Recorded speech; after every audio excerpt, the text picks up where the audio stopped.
ম্যাট্রিক্সের গুণফল নির্ণয়ের আজকের দ্বিতীয় ক্লাস।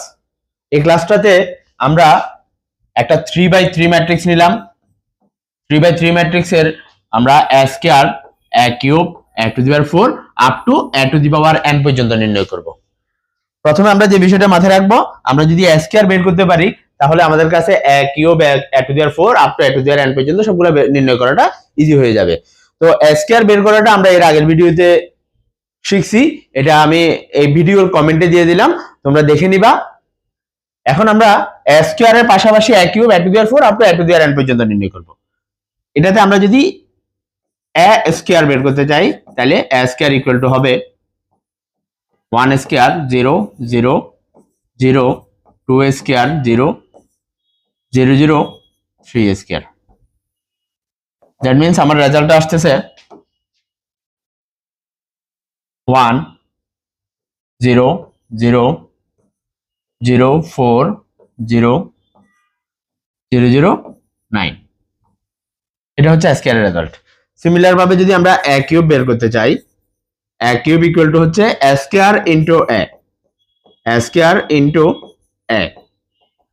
তার মানে আমরা এটাতে বের করতে পারবো এভাবে 1 কিউব 0 0 0 2 কিউব 0 0 0 3 কিউব। তাহলে আমার ফাইনাল রেজাল্টটা কি আসে? ফাইনাল রেজাল্ট আসবে 1 0 0 0 8 0 0 0 27। এভাবে করে আমরা a টু দি পাওয়ার 4 নির্ণয় করতে পারবো, a to the power n। তার মানে আমাদের মূল বিষয়টা যেটা হচ্ছে সেটা হচ্ছে a স্কয়ারের বেলায় টু দি পাওয়ার 2 হচ্ছে, a কিউবের বেলায় টু দি পাওয়ার 3 হচ্ছে। তাহলে আমরা যদি এখান থেকে a to the power n বের করতে চাই, a to the power n equal আসবে 1 to the power n 0 0 0 2 to the power n 0 0 0 3 to the power n।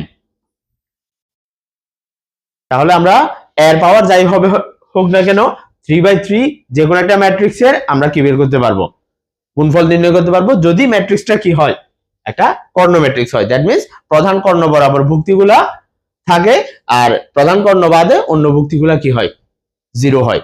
তো আশা করি তোমরা এটা বুঝতে পারছো। তোমরা এই ভিডিওর কমেন্টে a টু দি পাওয়ার 4টা নির্ণয় করে অবশ্যই জানাবা। সবাই ভালো থাকো, সুস্থ থাকো, আল্লাহ হাফেজ।